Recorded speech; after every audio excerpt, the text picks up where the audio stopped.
যুক্তরাষ্ট্রের সবচেয়ে জনবহুল রাজ্য ক্যালিফোর্নিয়া, তবে প্রকৃতির বিরূপ খেয়ালে সাজানো গোছানো আধুনিক এ রাজ্যটি প্রতিনিয়তই নানা প্রাকৃতিক দুর্যোগের সম্মুখীন হচ্ছে।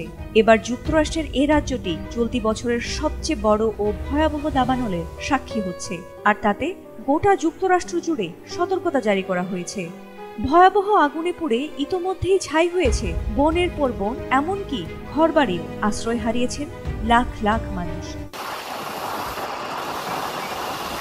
দ্রুত ধাবমান এ দাবানল ইতোমধ্যে ৭০,৮০০ একরের বেশি জায়গায় ছড়িয়ে পড়েছে বলে জানিয়েছেন অঙ্গরাজ্যটির ফায়ার সার্ভিসের কর্মকর্তারা। ক্যাল ফায়ার হিসেবে পরিচিত California department of forestry and fire protection এ খবর জানিয়েছে বলে নিশ্চিত করেছে সিবিএস নিউজ।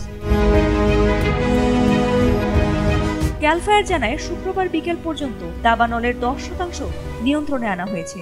মধ্য ক্যালিফোর্নিয়ার কেন্দ্রীয়ভাবে নিয়ন্ত্রিত লস প্যারেডস ন্যাশনাল ফরেস্টে বুধবার দাবানলের সূত্রপাত হয়।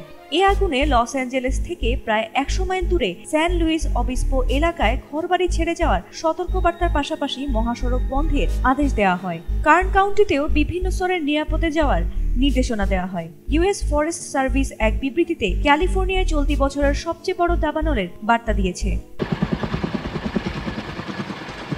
চলতি বছর প্রাণঘাতী একাধিক দাবানল দেখেছে ক্যালিফোর্নিয়া। রাজ্যের প্যালিসেডস ও ইটনের আগুনে ৩০ জনের প্রাণহানি হয়। এ দুই অঞ্চলে আগুনে পুড়ে যায় ২৩,৭০৭ একর ও ১৪,০২১ একর বনভূমি। এ আগুনে ১২,০০০-এর বেশি অবকাঠামো ক্ষতিগ্রস্ত হয়। আগুন থেকে বাঁচতে ঘরবাড়ি ছেড়ে নিরাপদে আশ্রয় নেন লস অ্যাঞ্জেলেস এলাকার প্রায় ২ লাখ বাসিন্দা। ফাতিমা সুলতানা, এটিএন বাংলা।